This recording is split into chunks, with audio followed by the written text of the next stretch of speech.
Fala, meus amigos, como é que vocês estão? Eu espero que bem. Eu estou muito feliz de poder compartilhar essa palavra com vocês, esse sermão que tem o nome Sabedoria, e hoje nós vamos aprender com a palavra de Deus em um texto atípico como nos comportarmos de forma sábia e como eliminarmos das nossas vidas emoções, sentimentos, comportamentos que têm denunciado a nossa vida na carne em detrimento da vida que Deus deseja de nós, que é uma vida no Espírito. Então eu oro no meu Espírito para que o Senhor conduza essa palavra ao seu coração, que seu coração seja agora como uma terra fértil, que Ele abra seu entendimento para que você possa compreender e Ele decodifique e traga revelação de cada uma dessas interpretações ao seu coração. Amém?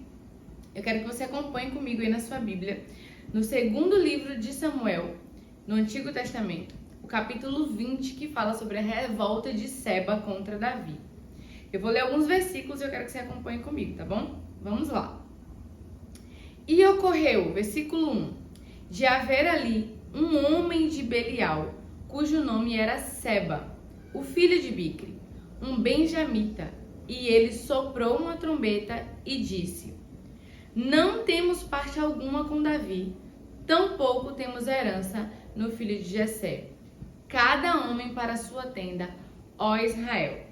O versículo 5 diz assim: assim, Amasa foi reunir os homens de Judá, porém ele tardou além da hora marcada, que ele lhe havia indicado. Verso 6. E disse Davi a Abisai: agora Seba, o filho de Brique, far-nos-á mais mal do que nos fez Absalão. Toma tu os servos do teu senhor e persegue-o, para que ele não conquiste para si cidades fortificadas e escape de nós. Olha o verso 9. E Joabe disse a Amasa: estás tu com saúde, meu irmão? E Joabe pegou Amasa pela barba com a mão direita para o beijá-lo. Porém Amasa não prestou atenção à espada que estava na mão de Joabe.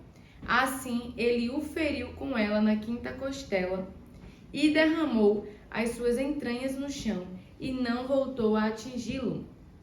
E ele morreu. Assim Joabe e Abisai e seu irmão perseguiram Seba, o filho de Bicri. Vamos agora para o verso 12, que diz: e Amasa chafurdava-se no sangue no meio do caminho principal. E quando o homem viu que todo o povo permanecia imóvel, ele removeu Amasa do caminho principal para o campo e lançou um pano sobre ele. Quando viu que todos os que se aproximavam dele ficavam imóveis. Penúltimo verso é o 16. Então uma mulher sábia gritou da cidade: ouvi, ouvi.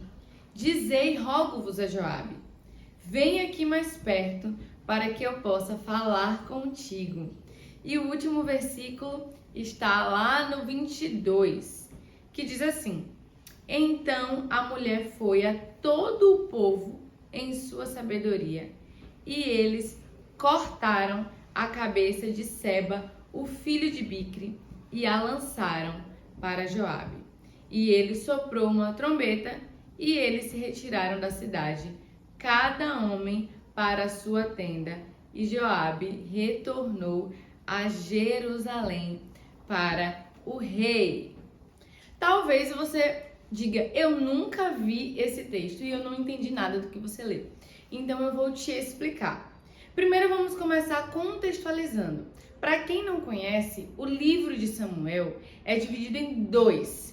O primeiro livro de Samuel conta a história desse profeta, seu nascimento, desde a sua concepção, desde o momento em que sua mãe vai ao templo orar pedindo a Deus que lhe dê um filho porque ela era infértil. Então nasce Samuel, ele é oferecido no templo do Senhor e ele se torna um dos maiores profetas de todo Israel. Um homem que cumpria um papel completo. Ele era uma espécie de pastor, sacerdote, ele era o profeta e ele também era um líder da nação. Acabava fazendo também um papel político, né, de intermediar os reis, de trazer o rei em evidência e tudo mais.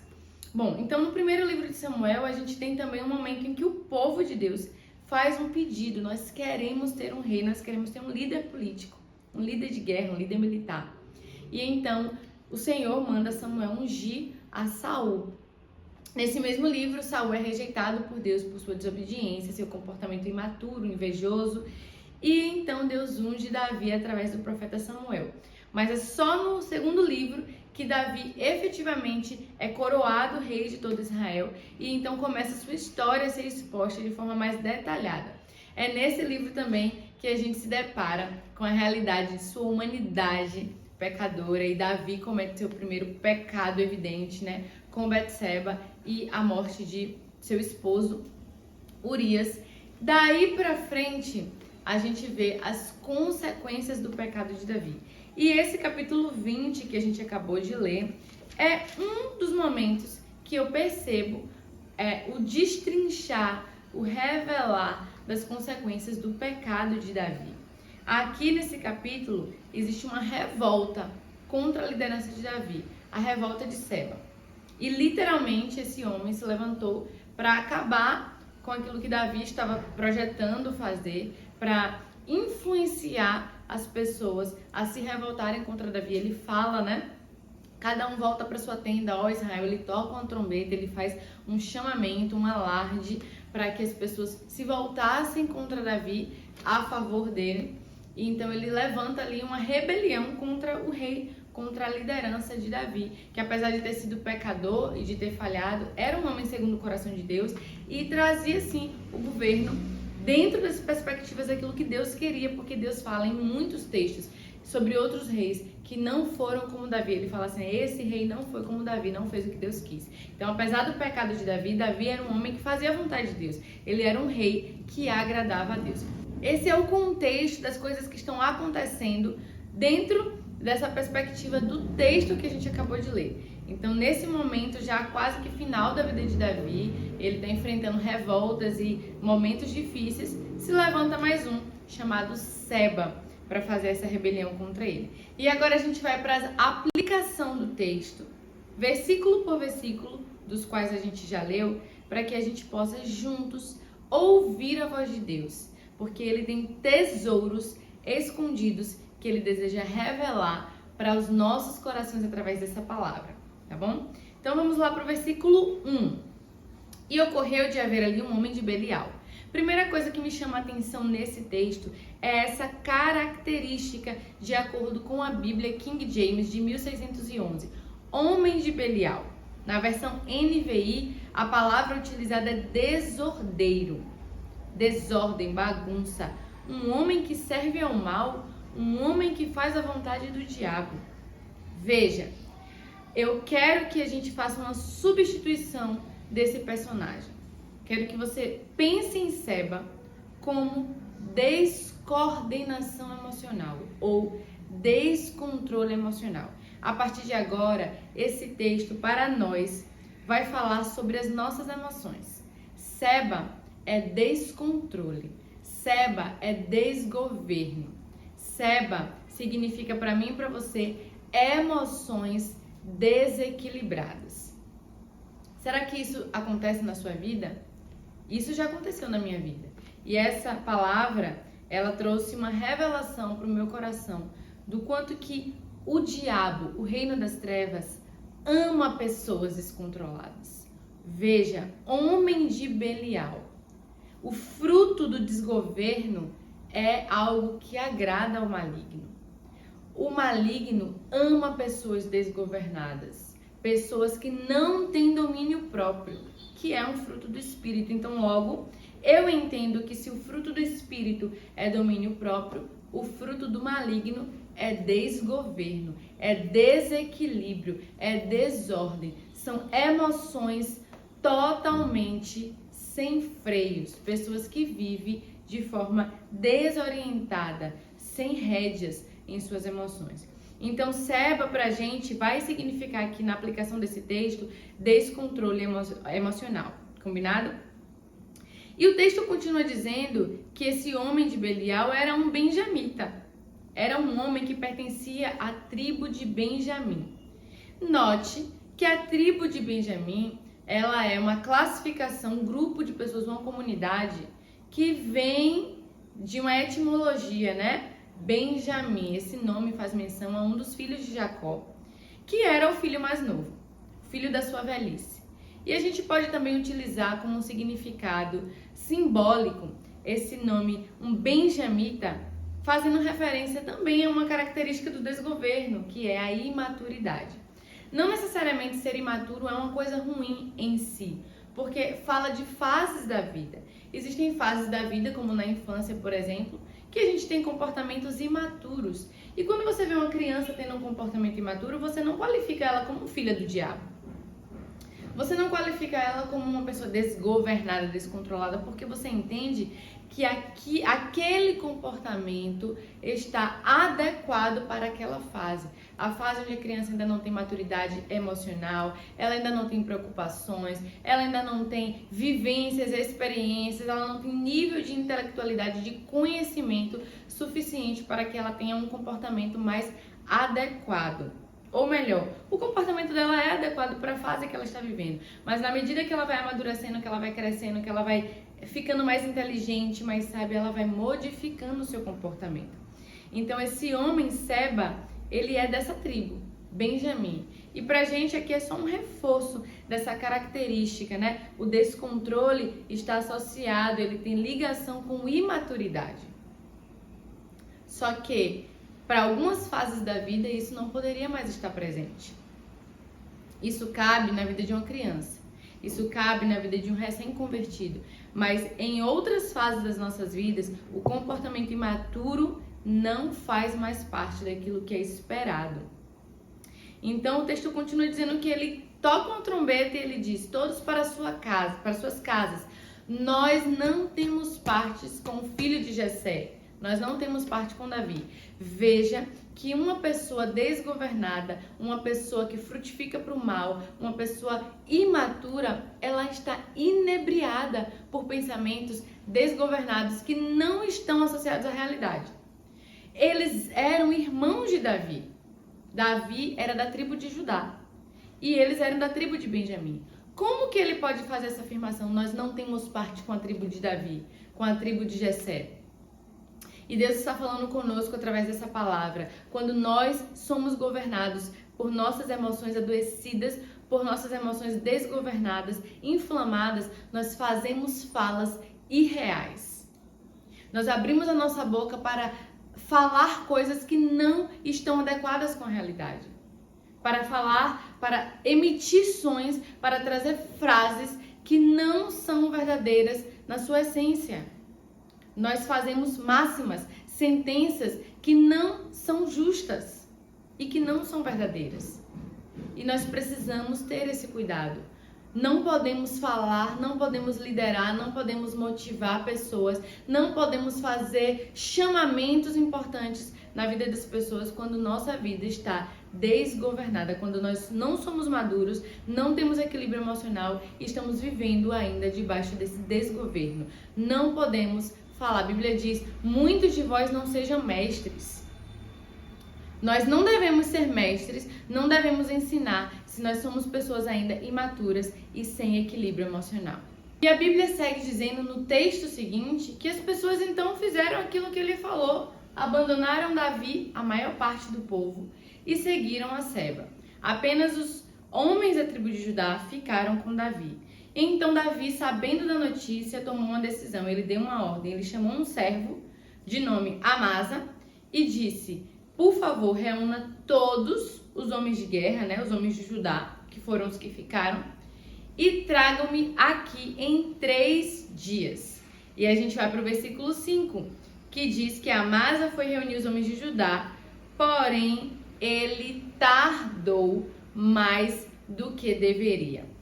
Esse é um outro momento que Deus quer falar conosco, que é redimir a nossa alma, né? Nós sabemos que nós somos salvos pela fé no Filho de Deus, Jesus, e o nosso espírito é forte, mas a nossa carne é fraca, a nossa alma também é fraca, a nossa alma está em processo de ser sarada, de ser transformada. E essa palavra vem para mim, eu compreendo, como uma forma de Deus, uma estratégia de Deus nos sarar dos pecados que ainda se prendem à nossa alma.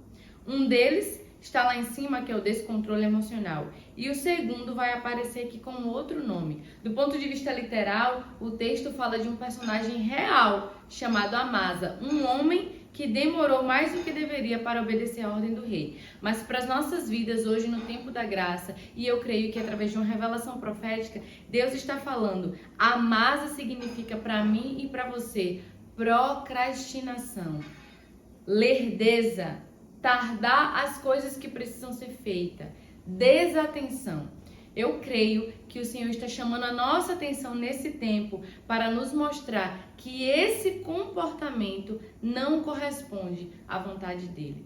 Esse comportamento que nós acolhemos e mantemos em nossa vida, de procrastinar, de enrolar, de fazer de qualquer jeito, de gastar tempo, de perder a atenção, de ficar vendo outras coisas ali no Instagram enquanto a gente deveria estar fazendo o nosso trabalho, ficar olhando no Facebook enquanto a gente deveria estar lendo a Bíblia, ficar aqui dando risada e brincando, fazendo coisas que distraem a gente enquanto a gente deveria estar cuidando da casa, enfim, são muitas as tarefas que nós deveríamos estar dando conta de fazer. E eu não estou dizendo que você não precisa dar risada, você não precisa brincar, você não precisa de se distrair, não é isso. A questão é, você tem uma ordem, você tem uma tarefa, você tem uma meta, você tem um alvo, você tem um tempo. O rei deu uma ordem para ele, disse em 3 dias. Ele poderia ter dito, traga para mim dentro de uma semana, em um mês, mas ele foi específico.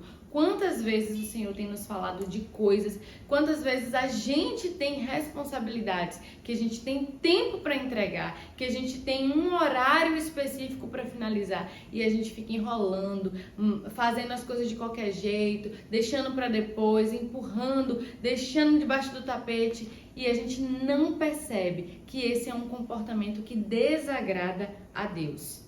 Ele passou do horário e o Senhor falou comigo, adiar só torna o problema maior. Enquanto você demora de fazer aquilo que você precisa entregar, você só torna o seu problema maior. E o problema fica maior na vida das outras pessoas também. Veja que o versículo 6 diz que Davi falou a seguinte frase: agora Seba vai nos fazer mais mal do que Absalão. Veja a sequência dos acontecimentos. Davi só disse que agora Seba vai fazer mais mal depois que ele dá a ordem a Amasa e ele não cumpre a ordem dentro do tempo, ele demora. A demora de Amasa vai gerar uma consequência e a consequência está aqui na fala de Davi. Agora ele vai fazer mais mal pra gente do que fez Absalão. E ele diz, a gente precisa perseguir ele, então ele já fala com uma outra pessoa, toma tu, Abisai, né? Ele fala, toma tu os teus servos e vai e persegue ele antes que ele conquiste cidades fortificadas para si. E o que Deus falou comigo foi, a demora de Amasa gerou uma consequência que abalou todo mundo. Primeiro, essa demora fez com que o homem que estava se revoltando, o homem rebelde, se tornasse uma ameaça maior para todo mundo, porque dá tempo dele fugir. E Davi continua dizendo, agora ele pode encontrar cidades fortificadas e então vai ficar mais difícil da gente achar ele. E se a gente trouxer para os 9 significados que a gente combinou em fazer aqui, Amasa significa procrastinação. E Seba, descontrole emocional. Então Davi está dizendo aqui em outras palavras, aplicando aos nossos corações, por causa da procrastinação, por causa da demora, por causa da falta de atenção em resolver os problemas emocionais, eles podem se tornar mais difíceis de encontrar. Você percebe uma irritabilidade, percebe medo, percebe raiva, percebe vingança, percebe inveja no comecinho e você não trata, você não resolve, você não busca ajuda, seja ela na palavra de Deus, em oração, através de terapia, muitas vezes até através de medicamentos. Existem muitos recursos disponibilizados para tratar o desgoverno emocional. E quando você adia essa solução, esses problemas podem se intensificar. Os anos podem se passar e aqui o texto diz, encontra para si cidades fortificadas. Esses problemas nas suas emoções podem se tornar tão enraizados que parece até que faz parte de você. Que um comportamento vingativo pode ser visto como parte da personalidade de alguém. Você aí do outro lado pode achar que é seu. Esse jeito de gritar com as pessoas, de maltratar as pessoas, de falar palavras duras, de ofender, de ferir as pessoas, e você não percebe que isso é pecado, é desgoverno, é fruto do maligno, é um comportamento descontrolado que não agrada ao Senhor, mas você está demorando de resolver e por isso Ele está encontrando dentro de você cidades fortificadas. Esses comportamentos adoecidos e descontrolados estão encontrando guarita em você, casa, esconderijo, mas Deus deseja arrancar eles, eliminar eles e livrar você de cada um deles. E de volta ao contexto, a Bíblia diz que eles saíram para cumprir a nova ordem do rei, né? Um novo grupo de homens foi cumprir a ordem do rei e eles foram na direção de Amasa, que foi a primeira pessoa que Davi tinha designado para ir atrás de Seba. Então, quando eles foram ao encontro de Seba, o texto continua dizendo que ele estava vestindo a roupa de Joabe. E ele estava cingido com a roupa de Joabe. E que enquanto ele caminhava, a espada de Joabe que estava no corpo dele, né, a roupa, os ornamentos ali de guerreiro, caiu e ele nem percebeu. Amasa. Procrastinador, desatento, a pessoa que não presta atenção no que está acontecendo e que nem está usando sua própria roupa. Ela está desconectada. Amasa está usando as roupas de Joabe, de um outro guerreiro, sem autenticidade, sem identidade própria. Tá? Vivendo uma vida falsa, uma vida dupla, sem atenção, sem conexão. E aí o texto que a gente leu, o versículo 9, diz que então Joabe vê ele, vai ao encontro dele e pega ele pela barba para o beijar. E aqui a gente tem vida para um novo personagem. Aqui é o encontro dos personagens, Amasa e Joabe. De um lado, Amasa, que era um guerreiro, que demorava de fazer aquilo que tinha sido pedido para fazer. De um lado, Amasa, do outro lado, Joabe. O encontro de dois personagens muito importantes para nós. Por um lado, a gente tem o procrastinador, a procrastinação, o comportamento de enrolar, de adiar, falta de pontualidade com as coisas que precisam ser feitas. Pelo outro lado, a gente tem Joabe. E vamos falar um pouquinho sobre Joabe aqui. A Bíblia continua no verso 10 dizendo que Amasa não prestou atenção, mais uma vez, né? Veja no seu texto, que se não está escrito assim. Ele não prestou atenção à espada que estava na mão de Joabe. Primeiro, que ele não viu nem que a espada que estava com ele caiu. Ele estava desarmado, ele não podia nem se defender, porque ele não viu que a espada dele tinha caído. E depois ele também não prestou atenção na espada que estava com Joabe. E o versículo 9 diz que Joabe pergunta para ele: como é que está a tua saúde, meu irmão? E pega ele na barba para o beijar. Joabe estava sendo falso, porque ele já sabia nas intenções dele o que ele iria fazer. Ele iria matar. A gente já leu esse texto. Ele iria matar o próprio companheiro do exército, da mesma comunidade, da mesma guarnição.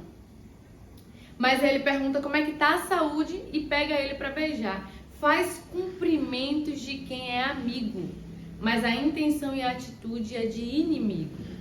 E esse personagem vai falar aos nossos corações sobre vingança, falsidade.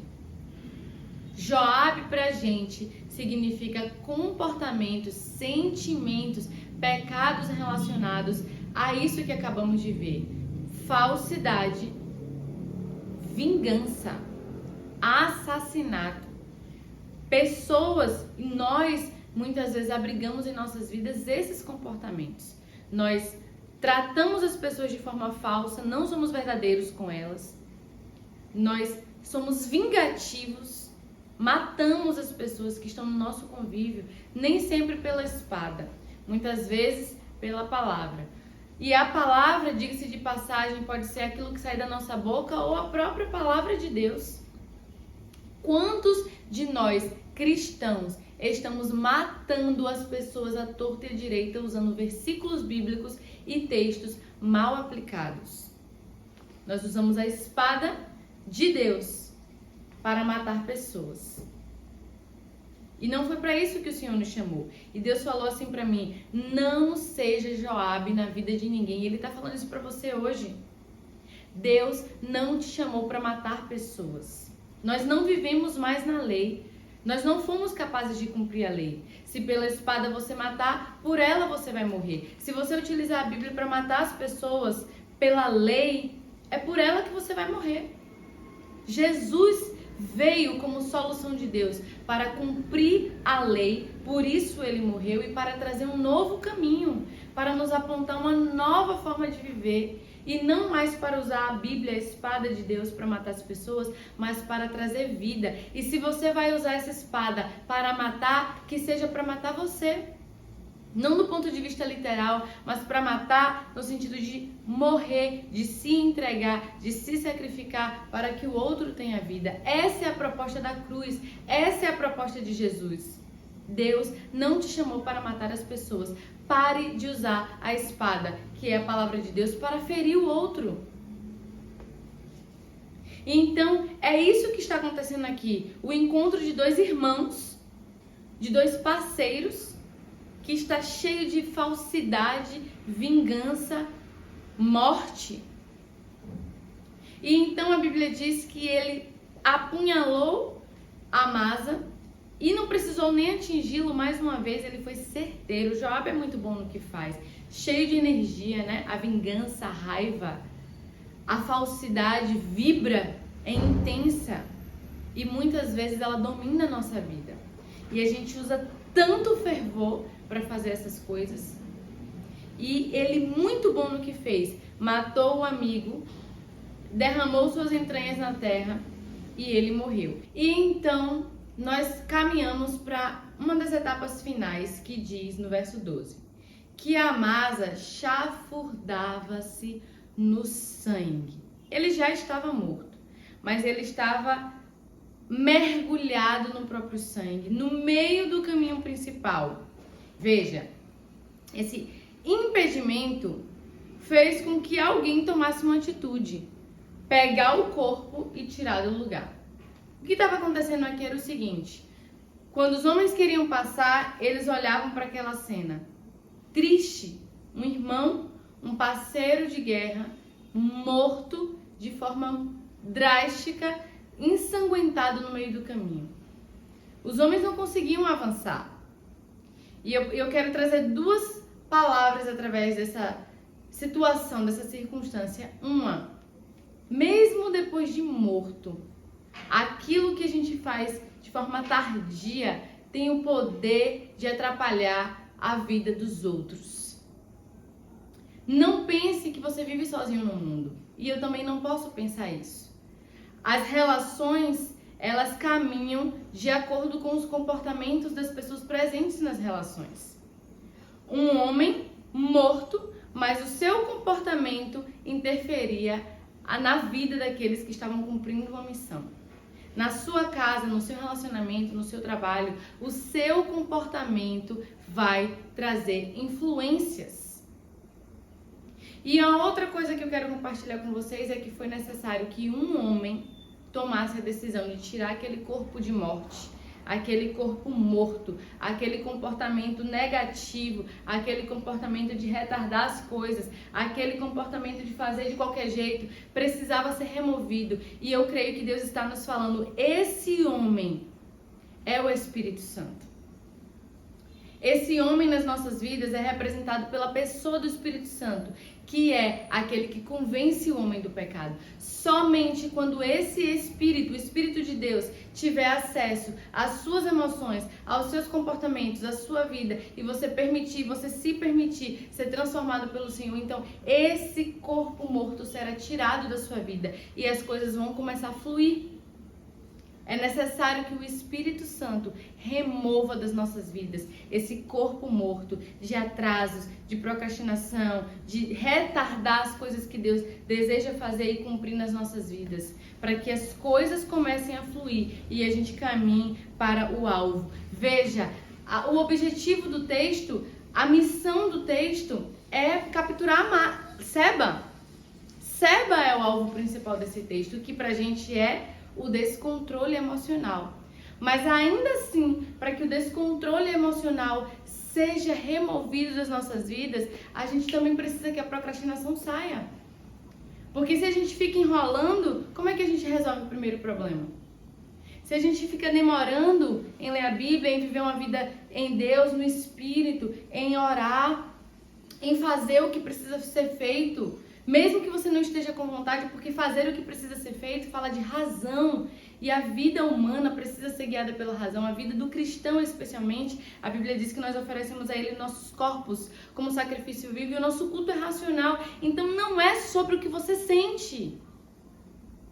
Para resolver o problema das emoções desgovernadas, você precisa resolver esse problema de ter que fazer as coisas só quando sente vontade. Esse corpo precisa sair de cena, enrolando para fazer as coisas. Isso precisa sair da sua vida. E o Espírito Santo quer ser essa pessoa que vai te ajudar a remover, porque sozinhos nós não conseguimos fazer coisa nenhuma para Deus. E então a Bíblia diz que o corpo é removido e continua acontecendo a trajetória dos homens de guerra em busca de Seba. E então a Bíblia diz que eles caminham e vão atrás de Seba e eles encontram uma cidade. A Bíblia conta que o nome da cidade é Abel Bet-Maaca. E então a Bíblia conta que eles levantam escadas e eles começam a derrubar o muro dessa cidade, porque eles ficaram sabendo que Seba está escondido lá, em Bet-Maaca. E aí a gente vai para o nosso penúltimo versículo, que é o 16, quando a sabedoria chama para perto. O versículo 16 diz que a mulher sábia gritou de lá de dentro da cidade: ouvi, digo-vos. Chama Joabe aqui, em outras palavras, né? Que eu quero conversar com ele. Uma mulher sábia gritou de dentro da cidade. O texto vai dizer que essa mulher dá um banho de lucidez em Joabe e diz: por que você está querendo destruir a nossa cidade? Essa cidade aqui é conhecida como uma cidade de paz. É conhecida como uma cidade de gente de bem. Por que você está querendo destruir os nossos muros? E então o texto continua dizendo que Joabe fala: não, longe de mim, não é isso que eu quero. Eu não quero destruir a cidade. Eu quero pegar Seba, que é um rebelde que está escondido aí dentro. E então nós podemos aplicar para as nossas vidas esse contexto da seguinte maneira: a sabedoria é a sabedoria de Deus, é a única responsável por trazer conciliação, vida, reparo, clareza, onde há destruição. O tema desse sermão é sabedoria. E nesse capítulo 20, o Senhor nos dá uma aula sobre sabedoria. Uma pessoa, eu ou você, desgovernada emocionalmente, que também abriga em si a procrastinação, a distração, que também pode estar abrigando em si raiva, inveja, ira, assassinato. Essa pessoa, eu e você, nós precisamos que o Espírito Santo remova das nossas vidas esses comportamentos e que dê espaço para a sabedoria gritar dentro de nós. Porque Joabe, aqui representado pela vingança, pela falsidade, pela destruição, ele estava tentando invadir um lugar de paz. E talvez ao ouvir uma palavra como essa, muitos de nós tenhamos raiva até de nós mesmos. Quando a gente olha pra gente diante do espelho, que é a palavra de Deus, a gente fica cheio de culpa, cheio de medo e de raiva de quem nós somos. A gente se odeia muitas vezes por ver que nós somos maus. E muitas vezes odiamos o outro porque nós nos odiamos também. A Bíblia diz: aquilo que está cheio o coração é que fala a boca. E muitas vezes nós colocamos para fora no outro aquilo que está cheio no nosso coração. Eu te odeio porque eu também me odeio. Quando eu olho no espelho eu vejo que eu sou raivoso, eu sou falso. Quando eu olho pra mim, eu vejo que eu sou procrastinador, eu não consigo ganhar o que eu gostaria de ganhar, eu não consigo construir a empresa que eu gostaria de construir, eu não consigo amar as pessoas como eu gostaria, eu falo uma coisa, eu não cumpro. Quando você olha pra você diante do espelho, você vê quão mal, quão pecador, quão terrível você é. E ao se deparar com isso, você pode estar construindo essa escada da destruição, querendo destruir você mesmo, seu próprio corpo, sua própria mente, seu próprio espírito. Muitos, inclusive, fisicamente se matam. Querem acabar com essa dor da realidade de olhar para si e ver, eu não sou bom. Querem acabar, querem destruir com o seu próprio corpo, com suas emoções, com sua mente, com sua consciência, porque chegaram à conclusão de que são pecadores, cheios de trevas. E o Senhor está falando conosco, não faça isso. A sabedoria representada pela palavra de Deus está falando conosco nesse dia. Não destrua esse templo.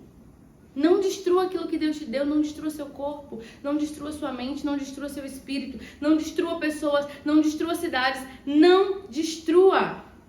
A sabedoria de Deus está nos chamando para perto, ela está querendo falar conosco, trazer segredos aos nossos ouvidos, que traz vida, esperança, paz, justiça e alegria para os nossos corações.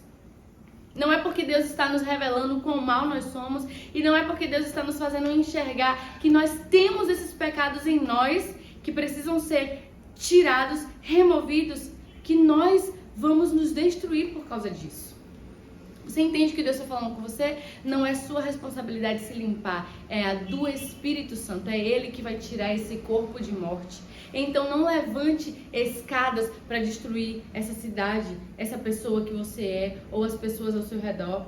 A sabedoria está chamando Joabe para dizer, pare com isso. Chega de vingança, chega de destruição, chega de armas, chega de palavras que ferem, chega de palavras que machucam, chega de palavras distorcidas que vêm para ferir.